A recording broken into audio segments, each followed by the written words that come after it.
Bueno, muy buenas tardes. Es un placer estar aquí en Éibar. Nunca había estado en el País Vasco, es la primera vez y la verdad he venido con muchísimas ganas y muchísima ilusión y sobre todo, bueno, pues sabiendo qué es lo que realmente hay, ¿no?, detrás de este telón de fondo que es el mundo de la Inquisición en el País Vasco, que no está muy tratado, no está muy frecuentado, no está muy conferenciado, quizás porque el peso larvado de la Iglesia haya podido en un momento determinado, pues eso, ¿no?, hacer que esa censura aún se mantenga y no salgan a la luz pues esas realidades históricas que sucedieron en Éibar, en Mondragón, en Deva y en muchísimos otros lugares de la zona que pasan desapercibidos, sobre todo porque no profundizamos muchas veces en lo que son la verdadera historia en cuanto a esta temática se refiere. Para poder, en principio, irnos a conocer los herejes de Éibar, nos tenemos que ir a la calle Serrano 119 en Madrid. Ahí está el Archivo Histórico Nacional. Aquellas personas que hayan hecho historia sabrán que ahí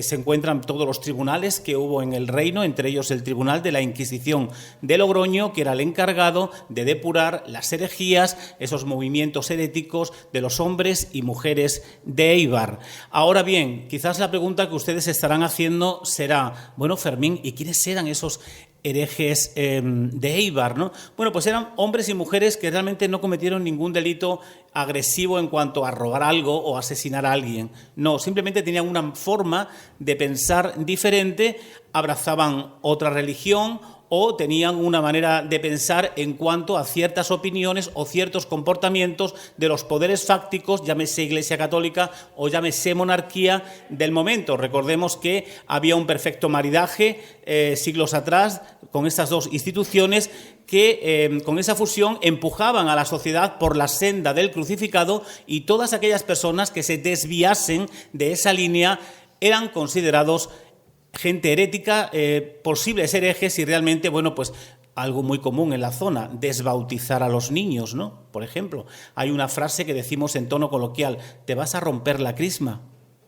Por ejemplo, ¿no? Bueno, pues eso lo veremos a posteriori en la conferencia y descubriremos qué es lo que hay detrás de todo eso y quiénes eran los que en esta zona desbautizaban precisamente a los rorros convertidos en falsos cristianos, porque luego cuando llegaban a sus casas, las alcobas de sus casas las convertían en verdaderas sinagogas o en verdaderas mezquitas y ahí precisamente era donde desbautizaban al muchacho.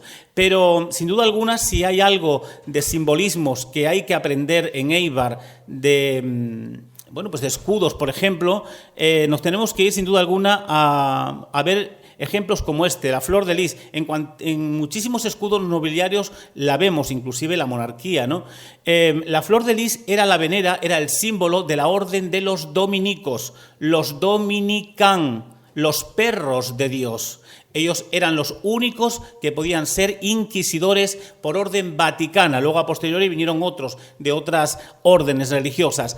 Pero cuando tú te hacías familiar del Santo Oficio, es decir, te hacías policía al servicio de la Inquisición para detener a fulano o a mengano, la Inquisición te daba esa venera, los dominicos te daban su venera, que era el símbolo de la pureza, la flor de lis. Por eso, cada vez que veáis un escudo nobiliario, entre ellos el de la monarquía, que fue el que creó en 1478 lo que es la Inquisición española, cada vez que veáis este símbolo, pensad que ese linaje, ese clan, en su día fueron policía al servicio de la Inquisición.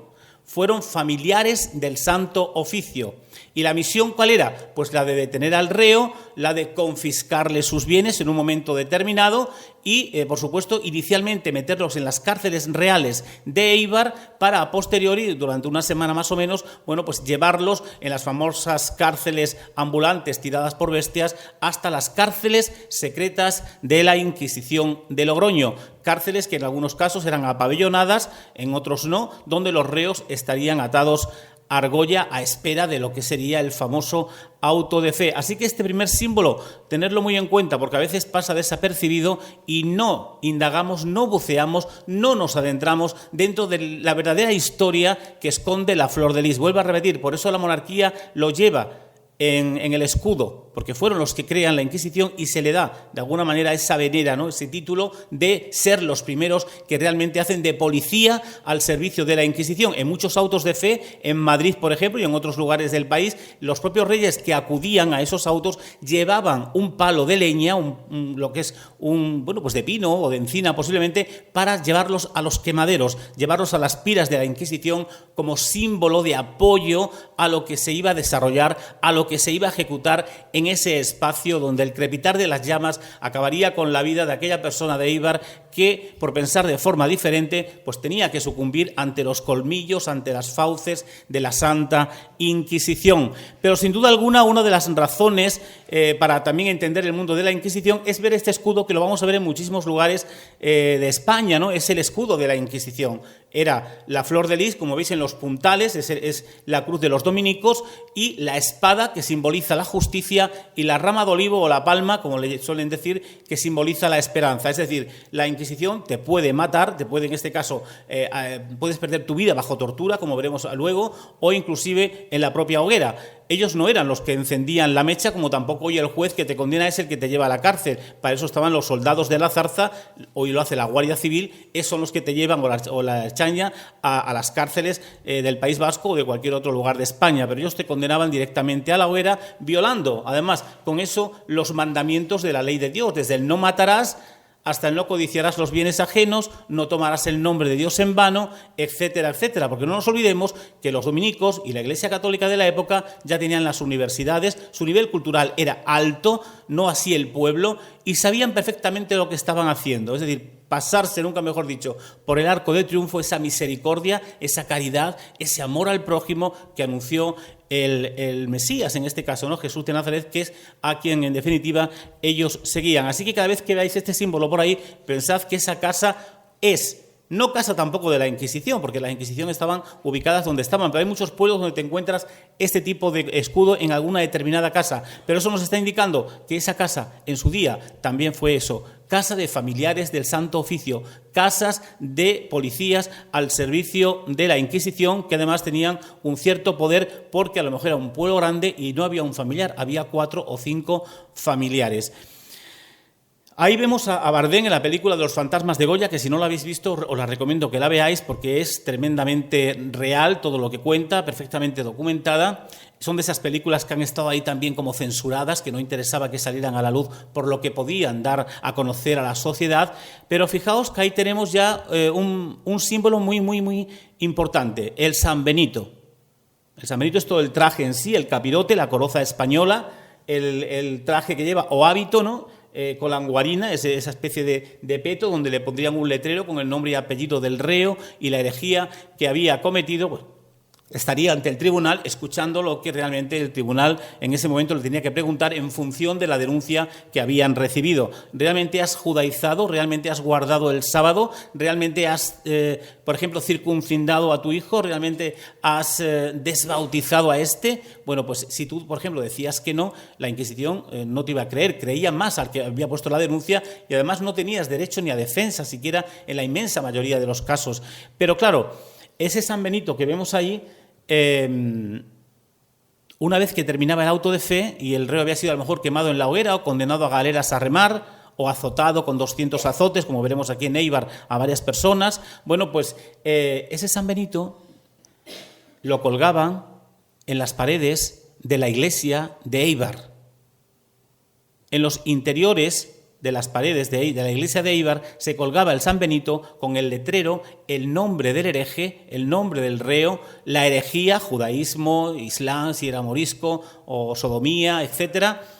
Y además estuvieron colgados en la iglesia de Éibar hasta el año 1834, en que la reina regente María Cristina le dio 3 días a la Iglesia Católica para que descolgaras todas esas prendas difamatorias que estaban atentando contra la honra de miles y miles de ciudadanos del país, españoles o vascos en este caso, que por pensar de forma diferente tuvieron que sucumbir ante esa realidad inquisitorial. De ahí nace esa famosa frase que a veces decimos en tono coloquial de te colgaron el San Benito, porque se colgaban dentro de las paredes de las iglesias. Es decir, la iglesia de Éibar en aquellos momentos era todo menos un lugar sagrado.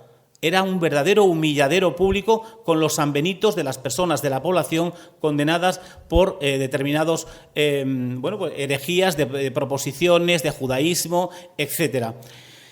Pero cuando realmente tú te negabas y decías que realmente tú no habías cometido ningún delito, la Inquisición no te creía y te iba a empezar a atormentar psicológicamente, te iba a poner a cuestión. Y poner a cuestión era precisamente bajarte a la cámara del tormento para que tú visualizaras todas lo que eran los elementos de tortura, los aparatos de tortura, el potro, etcétera. Y de esa manera intentar soltarte la lengua, ¿no? Esa palabra y frase que decimos también muchas veces en tono coloquial, soltar la lengua. Bueno, pues tú veías a lo mejor el potro o veías el fuego que a veces se ponía para quemarte los pies en una determinada tortura y ya te estremecías ante esa realidad. ¿Realmente me tocará a mí eso? ¿No me tocará? Y mucha gente ya comenzaban realmente a decir si realmente habían judaizado o habían practicado la sodomía o no. Pero si tú te mantenías en tus treces y decías que realmente no, que había sido una denuncia falsa de alguien que te quería mal, que son muchos los casos de personas que son denunciadas falsamente, la Inquisición no aceptaba eso hasta que no se demostrara realmente. Por lo tanto, te iba a seguir torturando. Otras de las torturas psicológicas que se hacían eran con las mujeres. Imaginaos una mujer conversa de judío o un morisco. El morisco es el que desciende de los antiguos mudéjares españoles que abrazaban el Islam. Para una mujer islámica, el desnudarse delante de los hombres cristianos pues era todo una humillación pública. Bueno, pues era lo que le hacían también a ellas y a ellos también. Y a partir de ahí entraríamos ya dentro de los que eran los métodos de torturas de la Inquisición. Y aquí sí que quiero aclarar una cosa, porque a veces nos vamos a Santillana del Mar a ver un museo de la Inquisición o a otros lugares de España, y ojo con lo que estáis viendo. Porque a veces se os está engañando, os están vendiendo el morbo de la sangre, en definitiva, y la Inquisición tenía una norma muy especial, que el cuerpo del reo no podía efusionar sangre. Y en el momento que ese cuerpo efusionaba sangre, la Inquisición paraba la tortura, te curaba y una vez curado te volvía a torturar. Por eso, cuando vayáis a estos lugares y veáis torturas que producen sangre, como puede ser, por ejemplo, la dama de hierro o los desgarradores de seno, los desgarradores de vagina, eso no es Inquisición, eso es justicia civil. No tiene nada que ver una cosa con la otra. Es justicia civil. La Inquisición no podía derramar sangre, por eso te quemaban en la hoguera, porque eso no produce derramamiento de sangre. Te podían romper brazos, te podían romper piernas, eso estaba permitido, porque eso no produce derramamiento de sangre. Por lo tanto, ese dato hay que tenerlo muy en cuenta. Por lo tanto, la dama de hierro, con sus pinchos, con sus púas, no es Inquisición, es justicia civil. Amén de otros muchos. Esto sí es Inquisición. Estirarte, pues lo que son las extremidades, habrá roturas de miembros, y eso sí estaba permitido y perfectamente plausible, y además, si morías bajo tortura, era por tu culpa por no decir la verdad. Otra de las torturas que ves en los documentos inquisitoriales de la Inquisición de Logroño, o otras muchas, es la tortura de la toca, donde al reo se le echaba en el potro y se le metía una gasa en la boca y se le ponía un embudo y se le empezaba a echar agua destilada. Lógicamente, el inquisidor te decía, hermano querido, si realmente has judaizado, abre los ojos o ciérralo para decir no. Bueno, pues realmente si tú no decías la verdad, pues te iban a seguir echándote agua y tú no podías expulsarla. Por lo tanto, podías morir reventado. Y hubo muchas personas que murieron bajo tortura precisamente por estas razones que estamos diciendo. Pero claro, ¿qué ocurría con aquellas personas que murieron bajo tortura? El cadáver no se lo entregaban a la familia. La Inquisición tenía un cementerio particular donde enterraban estos cuerpos y el día del auto de fe desenterraban el cadáver, estuviese como estuviese, lo montaban sobre acélimas, sobre un asno, le hacían un pelele, un muñeco de cartón que representaría a ese difunto o a esa difunta, se le pondría el San Benito correspondiente, el capirote, la coroza española y el hábito, que por cierto no es ni más ni menos que el traje de nazarenos que veis en la Semana Santa. El traje de nazareno es un traje de penitente, de penitenciado. Era el traje que la Inquisición le ponía a los reos y además les obligaba en Jueves Santo y en Viernes Santo ir delante de las imágenes practicando penitencias espirituales. ¿Y qué eran estas penitencias espirituales? Flagelaciones, empalaos, como vemos en la zona de la Vera en Cáceres, llevar cruces a cuestas, arrastrar cadenas. Bueno, pues todo este movimiento, esta parafernalia que vemos dentro de la Semana Santa es pura Inquisición, pasa desapercibida muchas veces para nosotros porque desconocemos realmente los interiores, los entresijos de todas esas indumentarias, pero ahí tenemos una parte más, un matiz más, que a lo mejor en Éibar lo vemos muy a menudo durante la Semana Santa, pero no nos apercibimos realmente de dónde procede. Y ahí tenemos una prueba más. ¿Por qué se hacía eso? Porque la Inquisición demostraba ante la ciudadanía que estaba haciendo bien su trabajo en las cárceles, que era la reeducación del reo en favor del cristianismo, su conversión. Y el reo también demostraba públicamente que su conversión iba por buen camino y, bueno, hacía ese tipo de penitencias espirituales. ¿Cuánta gente no habrá visto años atrás a muchas mujeres mayores ir a ver al padre, al cura del pueblo y decirle, ay, mándenme una penitencia?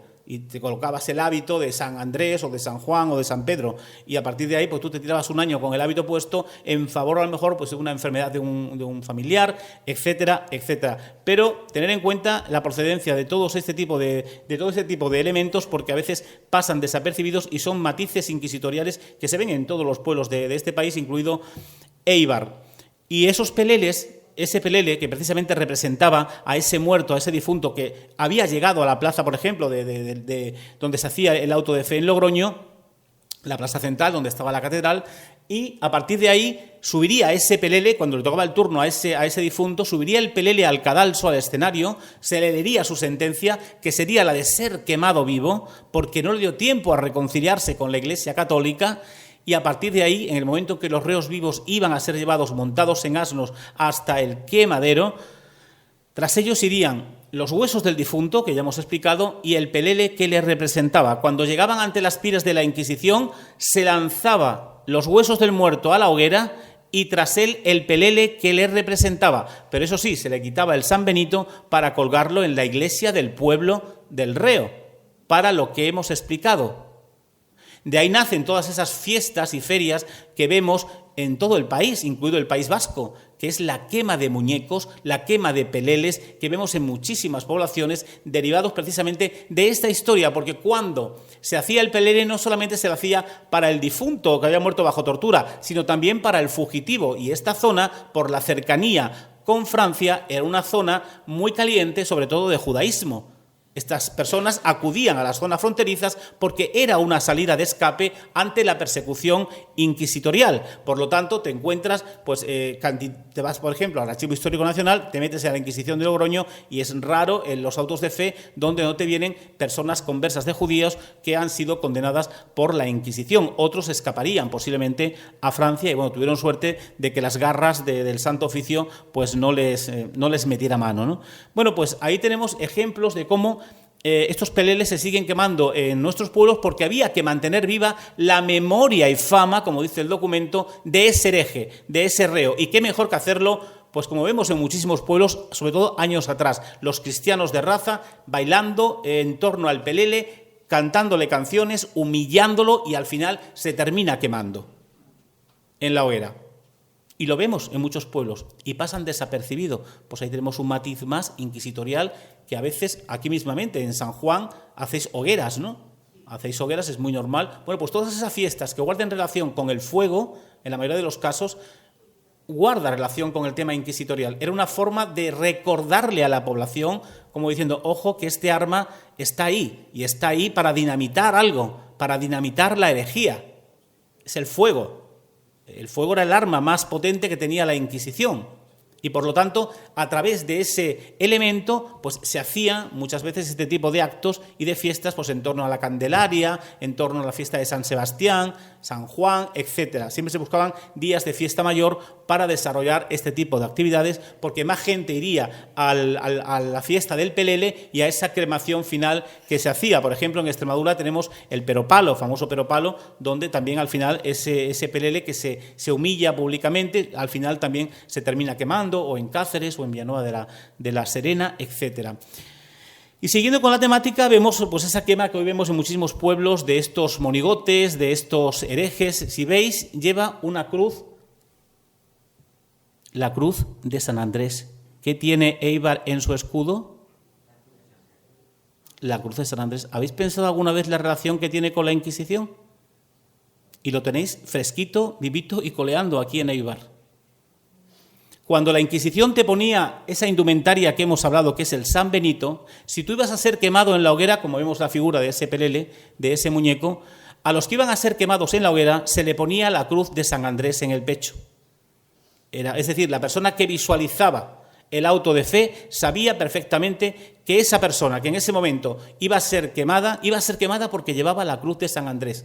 Era de alguna manera el símbolo humillante también, de alguna manera, para este tipo de personas que a lo mejor eran apóstatas, dogmatizadores, que habían contribuido a llevar el judaísmo a escondidas por las calles de Éibar. Aquí tenéis a una persona condenada por judaísmo, y ser a lo mejor pues eso, el dogmatizador o el gurú, el líder, que de alguna manera pues en diferentes conventículos, en casas particulares, desarrollaban este tipo de actividades relacionadas con el judaísmo. Además, gente de apellidos muy potentes aquí en Éibar, porque nunca nos olvidemos que los que tenían la pela eran los conversos de judíos, igual que los judíos anteriormente, antes de la expulsión. Eran gente que tenía negocio, se dedicaban al mundo de la venta de paños, tenían pues cantidades de cabezas de ganado, tierras, etcétera. Y eran los que realmente se podían a veces permitir muchísimos lujos, inclusive el de poder ir a las universidades, o como le pasó aquí a uno de Éibar, una vez que está en América, la Inquisición de México actúa contra él precisamente por esa realidad judaica, ¿no? que había vivido aquí, que aquí no pudo ser cazado, pero que en México sí lo van a cazar porque se va a visualizar más y lo van a pillar.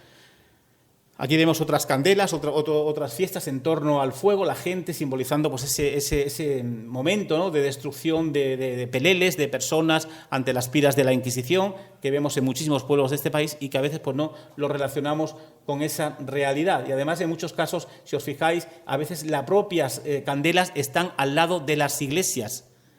Es decir, son fiestas religiosas, ¿no? Religión, Inquisición. Mirad los sanbenitos. Ahí tenéis la cruz de San Andrés puesta en el pecho de todos los que veis ahí. Si os fijáis, estos que están aquí y llevan la cruz de San Andrés al pecho completa, son personas, sobre todo el primero, que va a ser quemado en la hoguera. ¿Pero por qué el que visualiza el auto de fe lo va a saber? Porque las llamas del San Benito van hacia arriba y llevan culebras pintadas y diablillos, mientras que el que se ha reconciliado con la Iglesia Católica iba a ser quemado en la hoguera, porque esa era su sentencia, pero ha pedido misericordia, porque estaban los jesuitas, estaban los agustinos, estaban los diferentes frailes con la cruz en la mano: hermano, conviértete, salva tu alma.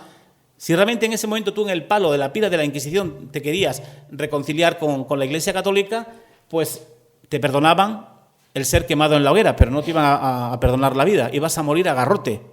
La única diferencia es que tu familia podía dar misas por tu alma, porque de alguna manera te habías cristianizado en ese último momento. Por lo tanto, como veis, las llamas del reconciliado están hasta abajo, la cruz de San Andrés sigue en el pecho y también en sus corozas, en los capirotes. Sin embargo, el que no lleva llamas se le suele poner sobre todo a hechiceras, a brujas, a bígamos, gente que se casó 2 veces teniendo a la primera mujer viva. Luego tenemos a los destocados, los que no llevan el capirote, no llevan la coroza, que suelen ser blasfemos en la mayoría de los casos, gente que hacían determinadas proposiciones, y aquí tenéis un grupo importante de ellos, que yo desde mi punto de vista lo veo como la gente más progresista del momento, porque realmente sin miedo se enfrentan a la Inquisición a sabiendas de que se las están jugando, y públicamente pues dicen, oye, que el fornicar no es pecado, no es ningún delito, es algo genético y como tal pues se puede desarrollar y no por eso estás haciendo nada grave. Bueno, pues por esas razones hay aquí hombres que van a ser condenados, inclusive mujeres, por ese tipo de dichos, ¿no? Entonces a esas personas, a esos blasfemos que se acordaban de la Virgen o de Dios en un momento determinado, se le pondría el San Benito, pero con media aspa, como veis allí, media aspa de San Andrés, o con el aspa entera pero sin llamas y sin capirote, en función de la blasfemia que realmente hubieses hecho. Hay blasfemias que son a lo mejor mucho más potente contra la Iglesia, pues reniego de la crisma que en su día me pusieron, o me voy a Marruecos porque me han cogido los moros en tierras cercanas a la playa y me han llevado hasta Tetuán y yo me he convertido allí al Islam porque es la mejor manera de poder vivir luego allí en ese país y como tal, luego quieres regresar a este país pero vienes como persona islámica desapercibido y claro, cuando te pillan sabes que eres alguien que has renegado de la fe de Cristo, ¿no? Y como tal, bueno, pues te tienes que convertir realmente seriamente al cristianismo, pero tienes que pasar unas determinadas pruebas que entre ellas tienen que ser pues eso, la humillación pública, cárcel durante X tiempo y luego, por supuesto, el auto de fe. Y esos eran los sanbenitos de los que hemos hablado anteriormente, que se colgaban inicialmente en las iglesias de toda España, incluidas las de Éibar para los herejes de Éibar. Ahí vemos mejor el tema de las llamas hacia arriba, las llamas hacia abajo, el tema de las culebrillas, de los diablos en aquellos que iban a ser quemados. En Bardén, lo vemos aquí perfectamente también en esta película de los herejes, los fantasmas de Goya. Ahí lo vemos también, cómo va a morir a garrote, se le pone lógicamente la cruz porque realmente se ha convertido en un determinado momento al cristianismo seriamente y bueno, pues el garrote es el que le va a esperar, pero sobre todo también porque la Iglesia tenía una doble vara de medir, porque mientras a ti civil te condenaba a galeras, te condenaba a ser quemado vivo en la hoguera, te humillaba públicamente o te colgaba el San Benito en la iglesia de tu pueblo, a los suyos, a las monjas, a los frailes, a los obispos, que hay miles condenados de iglesia hereje de la que nunca hablan, ni se nos habla, pues no los humillaban públicamente. Hay algunos que sí fueron humillados, sobre todo algunos luteranos en Valladolid, miembros de la secta de los alumbrados, pero la inmensa mayoría no. Hay casos de monjas satánicas aquí muy cerquita, en Navarra, en Corella, que llegaron a pactar con el demonio, que llegaron a parir hasta 30 criaturas y asesinarlas dentro del convento. Luego hablaremos de ella porque tengo el documento ahí a colación, pero para que veáis que esa doble vara de medir equivalía a que había que salvaguardar la honra del hábito. Y como había que salvaguardar la honra del hábito franciscano, del hábito agustino, del hábito jesuítico, etcétera, no se podía hacer un escarnio público de los miembros de la Iglesia Católica. Todo se hacía intramuros, dentro del cenobio, dentro del convento. ¿Para qué? Para que la población de Éibar o la población de Deva o de cualquier otro lugar no supiese realmente lo que había sucedido en ese convento o ese sacerdote que solicitaba en el confesionario a esa feligresa, a esa mujer que venía a confesar para tener acceso carnal con ellas y en muchos casos llegando a tener poluciones dentro del mismísimo confesionario y esta mujer le va a denunciar por esos hechos, ¿no? Luego le van a castigar con 2 años o 3 años sin poder confesar a mujeres, pero el escarnio público ni el San Benito se lo van a colgar dentro del templo porque había que salvaguardar, como hemos dicho, la honra del hábito. Estos son los últimos San Benitos que quedan, que actualmente están en Tui, en el Museo de la Inquisición de Tui. Es de un relajado, de un condenado a la hoguera reconciliado inicialmente, y ahí tenemos la fecha. Se llamaban mantetas, se dejaron de poner ya el capirote y el hábito y se hicieron de forma cuadricular con pues la cruz de San Andrés, como veis, debajo y la cabeza visible pues de una especie de Baphomet, de alguien que simbolizase el mal, la herejía. Aquí vemos también un paseo en burro de lo que sería un hereje por las calles de Logroño en dirección al cadalso. Y aquí tenemos el tema de los desbautizamientos. Hay esa frase que decimos de te vas a romper la crisma, ¿no? ¿Cuántas veces no lo hemos escuchado cuando nos damos un golpe en la cabeza? Bueno, pues esto es lo que hacían los conversos de judíos de toda la zona del País Vasco, que era precisamente desbautizar al niño. ¿Y en qué consistía?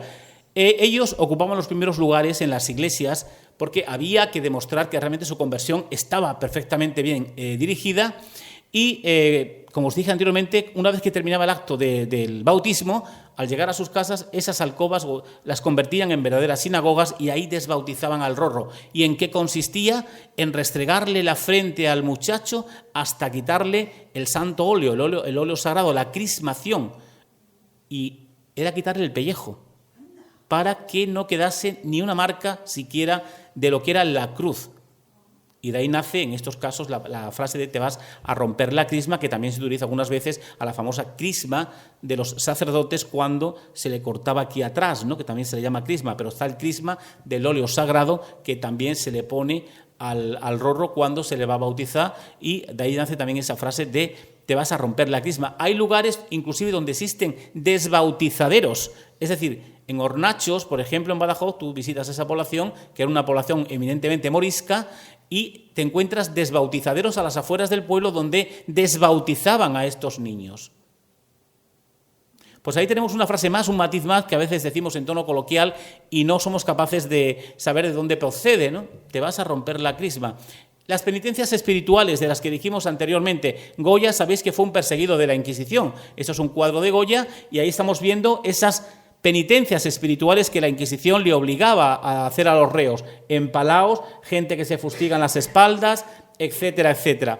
Esas eran esas parafernalias que durante la Semana Santa se hacían y que Goya perfectamente quedó reflejado en este tipo de actuaciones, además dándole ese tono, ¿no?, solemne, con las trompetas, con las chirimías, con los atabales, para darle también de alguna manera ese poder, en definitiva, terrorífico que significaba este acto para muchas personas y para muchas familias, porque algunos huían de las poblaciones donde vivían, porque al tener el San Benito colgado en las paredes de la iglesia, por ejemplo, de Éibar, mucha gente ante esa humillación pública decidía marcharse de su pueblo a otras poblaciones para no sentirse humillado, ¿no? Aquí vemos ese tipo de actuaciones que vemos en Semana Santa, los empalaos en la zona de la Vera, si veis lleva las espadas, que hemos dicho del símbolo está bajo el poder de la justicia, y también lleva las cadenas, ¿no?, como símbolo de la justicia y de ser alguien que está bajo el poder, en este caso, de la Inquisición. Pero sin embargo, fijaos, cuando vais a la Vera y procesionan, que además salen en Jueves Santo, va alguien que se tapa la cara, ¿no? ¿Y por qué tiene miedo a taparse la cara? Es alguien que lleva una lamparita para enseñarle el camino y alumbrarle el camino a esta persona que está haciendo la penitencia espiritual, porque acompañar a un hereje era algo negativo, era algo que realmente al día siguiente te podían echar en cara. Pero ¿cómo tú acompañas a un hereje, aunque fuese tu hermano, aunque fuese tu familia? Porque tú tenías también que salvaguardar tu vida, diciendo a veces que tú no habías judaizado, y claro, lo que hubiera hecho tu hermano, pues no quiere decir que tú también fueses igual, aunque a veces las torturas de la Inquisición, porque muchas veces lo que la Inquisición perseguía eran las haciendas de los que tenían, las tierras, las casas, etcétera, ¿no? Y claro, le interesaba que bajo tortura tú dijeras que tu madre, que tu padre, que tu hermano también había judaizado, por ejemplo, y de esa manera yo me quedo con todos esos bienes confiscados, de los que pagaríamos las estancias en las cárceles, las comidas de esos reos, y el resto, bueno, pues para las arcas de color carmesí que tenía la Inquisición. Una parte iría para el fisco real y la otra para la Inquisición, para pagar los gastos que tuvieran que pagar. Pero fijaos que los empalaos salen en Jueves Santo, pero claro, cuando esto salpica la imagen de la Iglesia Católica y le huele a Inquisición, rápidamente los quitan de las procesiones. Hoy salen en Jueves Santo, pero salen de una casa particular. Ya no dejan que vayan delante de las procesiones. ¿Por qué? Por lo que hemos dicho, porque eso salpica la imagen de la Iglesia Católica, recordando esos 350 años de Inquisición que tuvimos aquí en España, desde los Reyes Católicos, que son los que la crean, hasta ese 1834, que la reina regente María Cristina pues abole definitivamente. Vemos los flagelantes, que lo vemos muy por la zona del norte también, haciendo ese tipo de actuaciones públicas. Y luego, fijaos, ¿alguna vez habéis relacionado el mundo de la tauromaquia con la Inquisición? Pues el segundo día del auto de fe, cuando ya los reos habían sido quemados, la Inquisición sacaba a los reos que iban a ser condenados a azotes. A las 12 de la mañana se les quitaban la parte de arriba para que fuesen azotados. Iban sobre asnos montados y, al final, para celebrar el triunfo de la fe ante las herejías, se hace lo que se hace hoy en día en cualquier pueblo cuando es el día de fiesta. Se hace una verbena popular con la música del momento, pero luego se soltaba un toro embolado, el toro de la Inquisición. ¿Por qué? Porque había que pasear el arma que había dinamitado la herejía. ¿Y cuál había sido ese arma? El fuego. Y qué mejor que hacerlo en las astas de un morlaco, de un toro de color negro zaino, que el negro representa al mal, al diablo, al maligno, a la herejía, y que al final termina muriendo como el hereje. A veces no. Nos ponemos a pensar todo este tipo de historias, porque lógicamente lo desconocemos, ¿no? Pero hay fiestas que vemos en muchísimos pueblos donde los toros de fuego son una realidad, los toros embolados, y nacen precisamente de este tema que estamos tratando, el tema de la Inquisición. De ahí nace también precisamente esa mala educación que la Iglesia Católica ha transmitido a través de estos siglos contra este animal por el mero hecho de su color negro. Recordemos que a los gatos negros, a las gallinas negras, a los cuervos, todos estos animales están estigmatizados, incluido el toro, por este color, y eso hace que siempre se les hayan relacionado con las brujas, se les hayan relacionado pues con hechiceras, etcétera, ese tipo de animales como el cuervo, etcétera, y sin embargo vemos que a los toros se les sigue, ¿no?, humillando en algunas poblaciones, en Coria, con los dardos que le suelen lanzar, o, por ejemplo, en este pueblo de Toledo, el Toro de la Vega, de Tordesillas, donde se les sigue maltratando. Pues todo esto viene dado por esa mala educación que históricamente se ha ido creando en torno a este animal, por lo que ha jugado el Tribunal del Santo Oficio en esas fiestas que hacía para celebrar el triunfo de la fe ante las herejías. Pero hay muchos más matices que a veces se nos olvida. Fijaos en este toro, el toro enmaromado. Si os fijáis bien, llevan los mismos matices que el toro embolado. Hay tribunales que soltaban el toro de fuego y en otros soltaban el toro enmaromado, porque la simbología que quiere transmitir este animal es que es un reo que está a merced de alguien que lo lleva cogido a través de la cuerda. Y recordemos que a los herejes la Inquisición le ponía una soga al cuello con 2 o 3 nudos en función de los azotes que se te iban a dar. Si llevabas 100 azotes era un nudo, si llevabas 200, 2, y así sucesivamente. Bueno, pues este toro es un toro que está a merced de alguien que lo controla y de alguien que lo lleva y que se está humillando públicamente con toda la gente en esas plazas y en esos lugares por donde pasea. Pero claro, pasa desapercibido y no le damos ese matiz que realmente tiene, porque al final se termina también, como el anterior que hemos visto, pues matando, y sobre todo por el color negro que representa, como ya dijimos, al príncipe de las tinieblas, al averno, al mal, al diablo, en definitiva, a la herejía que dimana y nace de esas fuentes, de esos lugares donde se supone que está el emperador de los infiernos. ¿Y la matanza? Imagino que las matanzas públicas también se harían por aquí, ¿no?, por el País Vasco, en algunas poblaciones. Yo soy extremeño, en mi tierra se siguen haciendo al día de hoy en muchísimos pueblos, ¿no? Bueno, pues, ¿quiénes eran los que no podían comer cerdo?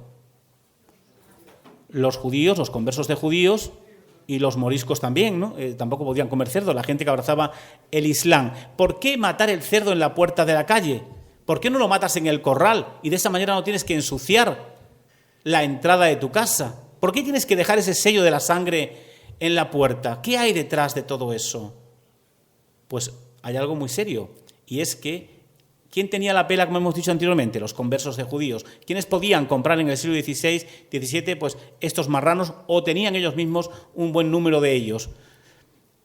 Pues porque había que demostrarle, sobre todo a los cristianos de raza, que eran los que te podían denunciar, que tu conversión realmente va por buen camino y que tú vas a comer cerdo. Por eso lo matas en la puerta de la calle, para que todos los vecinos vean que realmente tu conversión va por buen camino. Y dejo inclusive la señal del cerdo ahí, en la puerta, ¿no? Pero claro, para eso luego invito a todos los vecinos. A este le doy manteca colorada, al otro le doy chorizo, al otro le doy otro elemento del cerdo, y yo me voy deshaciendo poco a poco de él. Pasa una parte a la casa, pero cuando van pasando los días, yo poco a poco o bien vendo la carne, no la tomo, o me voy deshaciendo de ella, quedo determinados elementos para que el cristiano de raza, cuando venga, vean que realmente hay cerdo colgado en mi casa. Pero claro, tengo que inventar algo para que ese ojo avizor que me puede denunciar realmente no me denuncie, porque va a haber un chorizo, entre comillas, en un puchero de garbanzo o en un puchero de lentejas o en un puchero de judías. ¿Pero qué tengo que inventarme para ello? Las morcillas patateras y las morcillas calabaceras. Tú las llenas de calabaza o las llenas de patata, en vez de ser tripa de cerdo con tripa de cordero, tú lo metes en un puchero de garbanzo o en un puchero de frijoles, y el cristiano de raza, cuando llega a tu casa, dice, pues mira, Manuela está comiendo, porque a veces iban simplemente con la intención de a ver si te podían denunciar, porque la Iglesia, domingo tras domingo, a través de los edictos de fe, los lanzaban desde el púlpito para que tú realmente salieses a buscar herejes. porque ganabas indulgencias con todo ello. Entonces la gente que lo sabía se preparaba y sobre todo los conversos de judíos utilizaban este tipo de elementos para engañar el ojo avizor del cristiano de raza. Algunos fueron cazados. Hay casos de personas que fueron cazadas porque vieron que realmente lo que tenían no era un chorizo, sino que era algo similar. Pero tú a esa morcilla patatera o a esa morcilla perejilera, calabacera, le echas mucho pimentón rojo y al final te queda como un chorizo en el puchero de garbanzos o en el puchero de frijoles, ¿no? Bueno, pues ahí tenemos una parte más de cómo a veces hay que engañar a aquellos que realmente vienen intentando buscar en ti algún tipo de actuación. Pero fijaos en el mundo de la caza. También los conversos de judíos no podían ni comer conejo, ni liebre, ni pescado sin escamas. ¿Y cuántas veces no vemos por los pueblos de España esta imagen del cazador con su escopeta al hombro paseando por las calles del pueblo con los conejos y la liebre en su cinturón, digámosle así? ¿Qué hay detrás de todo eso? Hoy decimos, mira Manuel, qué buen cazador es, ¿no? Qué buenas piezas nos trae. Hay algo más detrás. Tengo que demostrar que realmente yo también como conejo y como liebre. Así que esa estampa que a veces vemos hay que buscarla y hay que llevarla a esa otra realidad del siglo XVI, finales del XV, inclusive mediados del XVII, porque formaba parte de esta jerga, de este engañar el ojo avizor de aquellos que te podían denunciar. Luego a lo mejor los conejos o los enterrabas en las esterqueras, como hay un caso de gente que le pillan los conejos enterrados en la esterquera, o se los regalo a la vecina, o simplemente los desuello. Cuando vengan los cristianos que vean que realmente estoy haciendo ese tipo de labor para poner pues arroz con liebre o arroz con conejo, pero es que sepáis que los conversos de judíos de aquí de este país, que hablar de judíos no es hablar de gente venida de Israel o de Libia o de Arabia Saudita, estamos hablando de gente nativa, nacida y criada aquí en España, no eran gente venida de Israel, eran gente de aquí de este país. Cuando practicaban esto lo hacían para intentar salvaguardar realmente sus vidas y sobre todo su familia. E inventaban este tipo de movimientos, este tipo de actuaciones para pasar desapercibido. Pero claro, antes hemos hablado de monjas herejes. Y diréis, pero bueno, Fermín, ¿realmente lo que estás diciendo es verdad? Pues mira, sabéis que a la Inquisición se la ha vestido y se la sigue vistiendo de leyenda negra. Eso es mentira. Eso es mentira. Por mucho que digan X o B, eso es mentira por una razón muy sencilla. Es mi explicación. Los documentos de la Inquisición, como os he dicho, están todos en el Archivo Histórico Nacional. Y ahí te encuentras desde monjas herejes, sacerdotes solicitantes, como ya hemos indicado anteriormente, monjas asesinas, como estas de Corella, que además os invito a que os metáis en mi canal de YouTube, que se llama Crónicas de Chimenea. Ahí hay un capítulo dedicado a las monjas satánicas de Corella.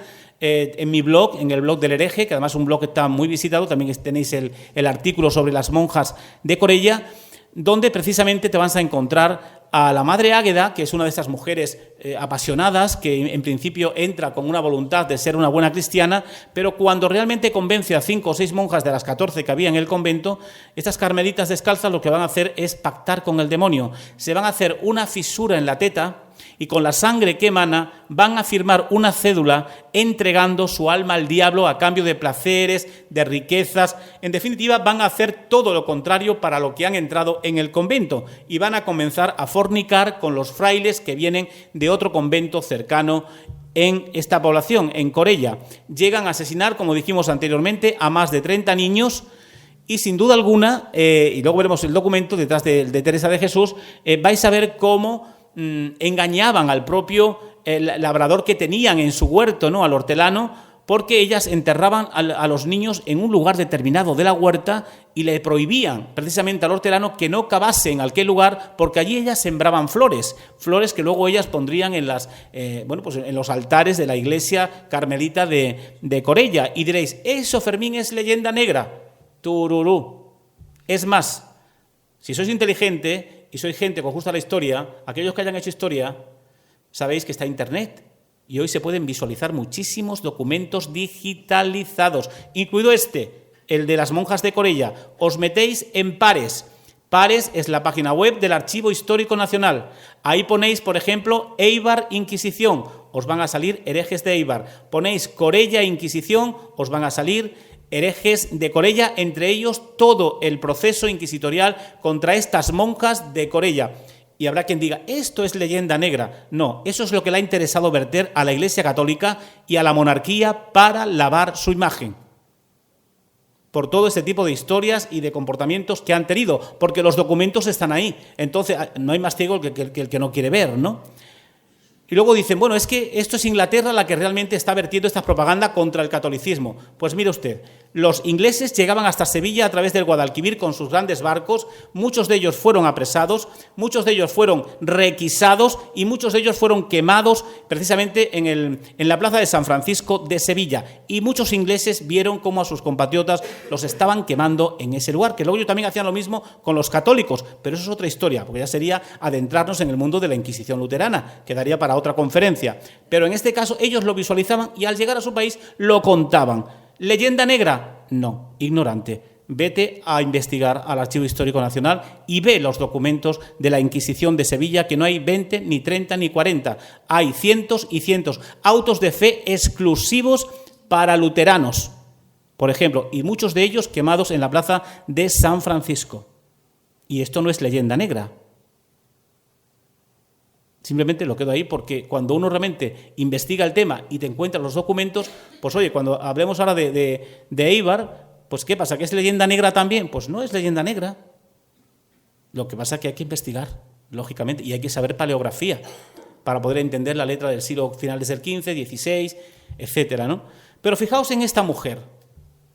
Nos la venden como si fuese el alma mater de la Iglesia Católica. Nos la venden como si fuese una doctora de la Iglesia.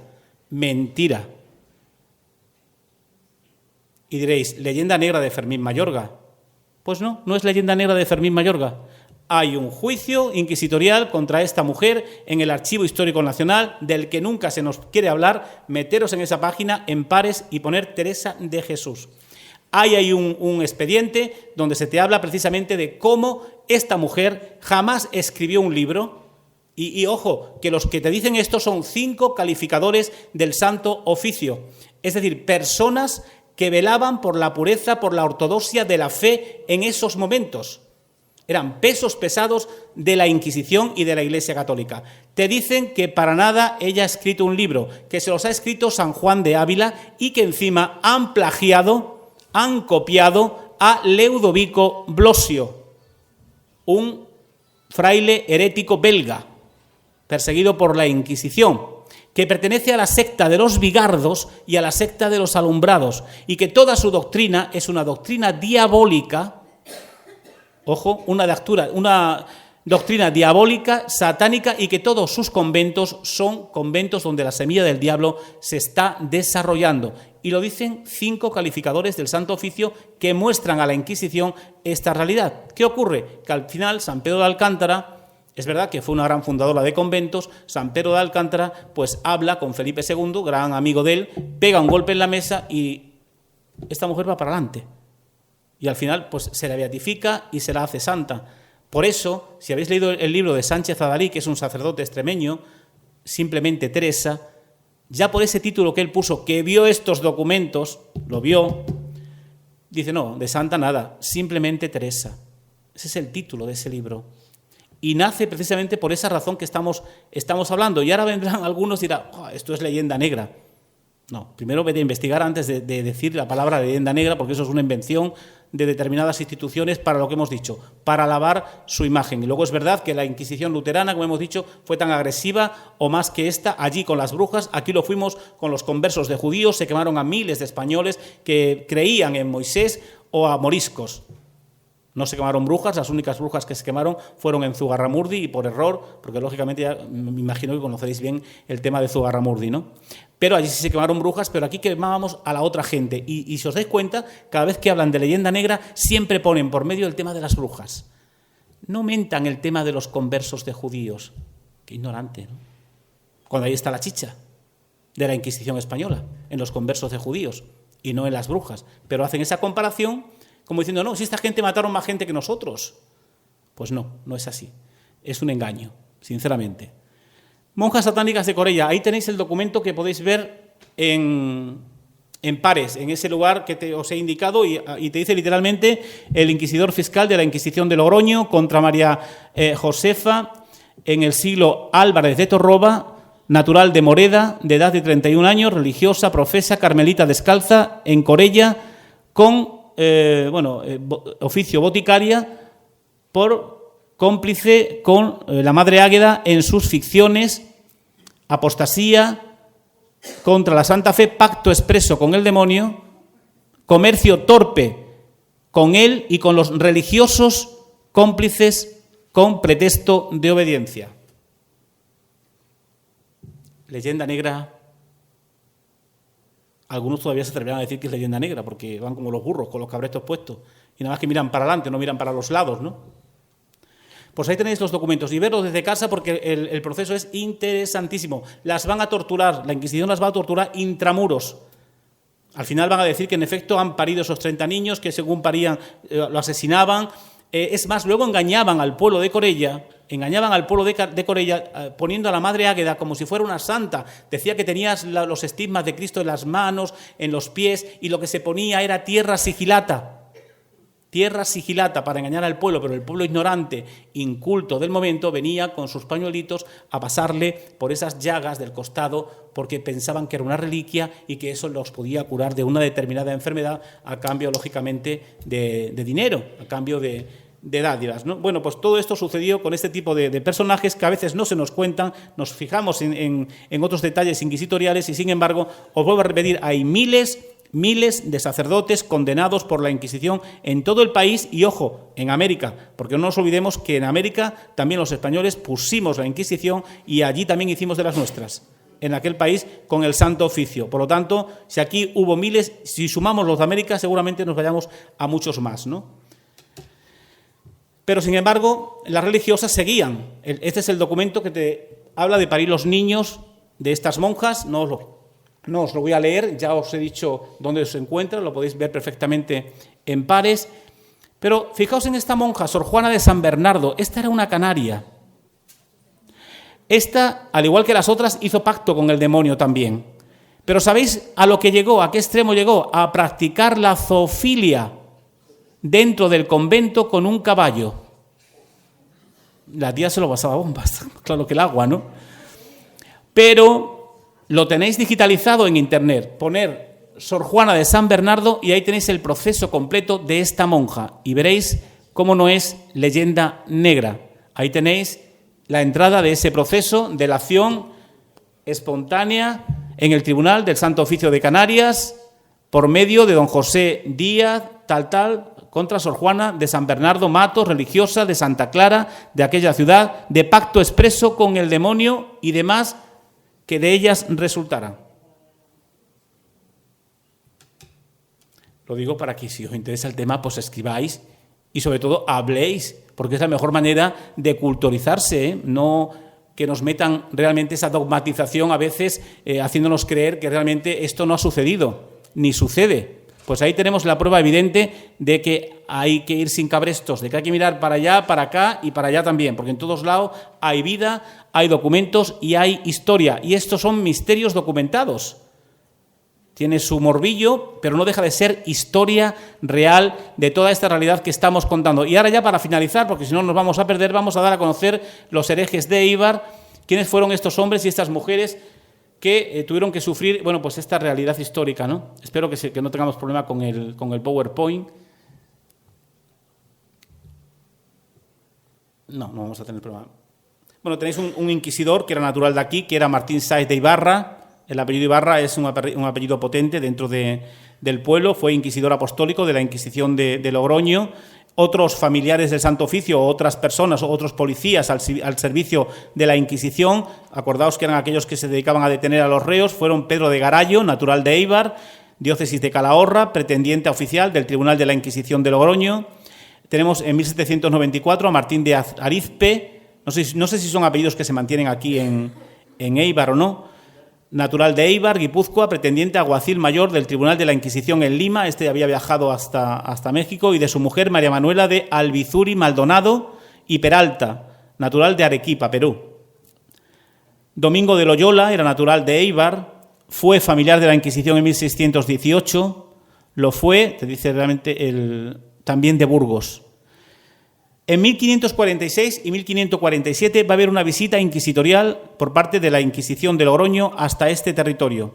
No solamente se va a depurar Éibar, sino que también se va a depurar Deva, todas las poblaciones de la zona comarcal. Y ahí van a salir herejes, en estos 2 años en concretos que vemos. Tenemos a un tal Juan López de Ibarra, de la expedición, este es el del que hablamos anteriormente, que se va a condenar en América, en México, de la expedición de Antonio de Espejo, el 18 de septiembre de 1584, con motivo de un proceso inquisitorial, declaró ser mozo soltero, natural de la ciudad de Milán, en Italia, donde nació, residente por soldado en las minas de Mazapil, obispado de la Galicia, de donde le trajeron preso a este santo oficio, a cuyas cárceles entró el sábado próximo pasado, que es de 25 años o 26 años. Su padre es Francisco, sí por Juan López de Ibarra, natural de Éibar, cerca de Bilbao, que al presente reside en Guadiana de la Nueva Galicia. Hay que ubicarlos en América, y la Inquisición de América es la que está actuando contra ellos, por teniente de gobernador de la Nueva Vizcaya, y Cecilia de Castrori, natural de la dicha ciudad de Milán, en que siendo doncella lo hubo a este declarante, viviendo el dicho su padre en aquella ciudad. Dijo que nació en la ciudad de Milán, donde aprendió a leer y escribir, y se crió hasta la edad de 13 años, que comenzó a servir de soldado y llevar paga del rey, y lo fue en diversas fronteras y presidios de Italia, cerca de Milán, y en la guerra de Flandes 5 años, hasta que habrá 6 años que vino a España, y de allí vino a esta tierra habrá 4 años, 1580, con el conde de La Coruña en la nao de Noruega o Noriega, y de paso llegó a México y fue a Nueva Vizcaya en busca del dicho su padre, y en aquella provincia ha residido hasta agora por soldado, y fue al Nuevo México cuando agora se descubrió en 1582, en que no ha estudiado facultad ninguna, ni ha estado en Francia, ni Inglaterra, ni Alemania, más que en Italia. Juraba y blasfemaba. El 12 de septiembre de 1585 salió libre, con fianza, tuvo que pagar una determinada cantidad de dinero, y la sentencia fue que sirviese 2 años como soldado en alguno de los fuertes de la tierra de guerra. ¿Qué ocurría? Y aquí nos lo vamos a encontrar en Éibar, que había mucha gente que tenía un peso pesado por su apellido, que a lo mejor incluso eran familiares del Santo Oficio, y tenían de alguna manera que salvaguardar también la honra de ese linaje, que económicamente contribuía bastante o mucho con el clero. Tenemos también a otro hereje más de Éibar, lo vamos a dar rápidamente, se llama... Se nos ha movido hacia arriba, perdonad. Alonso de Echeverría, natural de Éibar, mozo soltero, de 19 años de edad, fue testificado por 4, esos son de la visita, 4 testigos de que, tratando de cosas de mujeres, dijo que no era pecado echarse carnalmente con mujer casada porque su marido le había llevado la virginidad, y que con doncella era pecado por estar vírgenes y no haber llegado nadie a ellas. Fue reprendido por los presentes y se fue de la conversación sin corregirse. Dicen los testigos de él que Alonso es el mayor alcahuete que haya tenido la tierra, que es su oficio y vive de ello. Fue preso y en la primera audiencia confesó bien, y que lo dijo con ignorancia y poco saber. Fue condenado a que salga al auto. Salir al auto equivale a salir pues con San Benito a jure de Leví, y se le den 200 azotes, y sea desterrado de Logroño y Éibar y sus jurisdicciones por 5 años precisos. Francisco Hernández, mozo soltero, trabajador natural de Deva y vecino de Éibar, de 20 años de edad, fue testificado con 3 testigos de que, tratando de mujeres, dijo que echarse carnalmente, muy parecido al anterior, con una mujer pagándoselo, que no era pecado. Fue reprendido, los presentes se afirmó 6 o 7 veces, y al fin dijo que sí era pecado, que Dios lo perdonase. Fue preso y en la primera audiencia lo confesó, y que debía estar tonto cuando lo dijo, porque bien sabía que era pecado. Y bueno, pues tenemos algunos más, lo que pasa es que se nos ha subido otra vez este tema. No hay muchos más, hay como 3 o 4 más, y terminamos ya por la hora que es. Pasamos Francisco Hernández, que ya lo hemos leído. A este, bueno, el de Deva, se llaman 200 azotes, igual que el anterior, y desterrado de Logroño, Deva y Éibar, ¿no? Por 1 año preciso. Y estando votada su causa, se salió y huyó de las cárceles. Fue preso y por el quebrantamiento se le dieron 100 azotes más. Juan de Erauskin, presbítero, este era un cura, residente en el santuario de Nuestra Señora de Arrate en Éibar, que no sé dónde está eso, ¿se está aquí en Éibar? Ah, está aquí cerquita, ¿no? Yo pensé que era un pueblo o algo cercano. Vale, pues este pájaro de cuenta fue acusado de hacer conjuros, sortilegios hereticales y ficciones de energúmeno, es decir, que veía a la Virgen, que se le presentaba y lo que intentaba era pues conseguir pasta de los vecinos de Éibar a cambio de ese tipo de engaño, así como de tener tratos torpes con las mujeres que exorcizaba y conjuraba. El tribunal lo describía como un hombre de poca literatura, que de joven fue cantero y con fama de estafador. Con estos antecedentes, poco o nada bueno se podía esperar de él como pastor de almas, te dice el documento, ¿no? Luego el inquisidor fiscal de Logroño, este es un caso que quizás lo conoceréis porque incluso se han hecho canciones aquí en Éibar sobre este caso, es el caso de Agustín de Ecenarro y otros muchos vecinos de la villa de Éibar, delatados sobre varias proposiciones heréticas. El 18 de noviembre de 1733, don José de Garagarza remitió carta al tribunal, fue el delator, el que denunció a un grupo de personas que tenían una especie de secta, digamos, en cuanto a blasfemias contra Dios, contra la Virgen y contra la Iglesia, sobre todo. Se reunían en casa de un determinado personaje, que ahora diremos el nombre, aquí en Éibar, y la misión era precisamente la de alentar, ¿no?, ese comportamiento lascivo y de blasfemia contra la Iglesia y contra las imágenes de Cristo y la Virgen. Bueno, pues Agustín de Esnerro, de oficio boticario, vecino que fue de Lequeitio, dio principio al vicio deshonesto valiéndose de algunas medicinas y por arte mágicas para saciar su apetito deshonesto. Decía no ser pecado la simple fornicación, que por semejante medio quiso desflorar a cierta persona de calidad llamada Teresa de Basterrechea, vecina de Lequeitio, de donde por medio de los parientes escapó a Marquina, donde tuvo que ver con madre e hija. Pasó después a Egoíbar, donde tuvo cópula. El tío no desperdiciaba nada. Tuvo cópula con dicha hermana carnal y parió, de donde pasó a Éibar, donde vive públicamente amancebado con Mónica de Izaguirre, su hija Magdalena y otros que son Rosa de Lazcano, Antonia de Erizundia y Catalina del Guerba. No sé si los apellidos los he puesto bien, porque a veces no sé si realmente la letra es un poco conflictiva en algunos momentos, ¿no? También declaró que el santo sacrificio de la misa era una ceremonia falsa y que la simple fornicación no era pecado, y que habiéndolas reprendido el cura actual de la parroquia, le respondieron Rosa, Antonia y Catalina que Agustín de Cenarro, don Martín de Cenarro, vicario foráneo pasado del partido y beneficiado de Elgoíbar, don Fernando de Barraicúa, presbítero en Éibar, y don Domingo de Oregui, presbítero también en Éibar, les habían dicho que la simple fornicación no era pecado y que el santo sacrificio de la misa era una ceremonia falsa. Asimismo, han instruido a diferentes personas de que el jurar falso no era pecado. Que dicho don Agustín de Ecenarro, el boticario, y don Agustín de Oregui habían pasado diferentes veces a la parroquia de Aguinaga y tuvieron cópula con las diferentes Antonia, Rosa y Catalina para hacer desprecio de lo sagrado. Que dicho Agustín le tiró al cura con la escopeta y que habiéndose quejado ante dicho don Martín de Ecenarro, primo carnal de dicho Agustín, lo dio por bien hecho y notificó que no explicase la doctrina cristiana porque eran ceremonias falsas.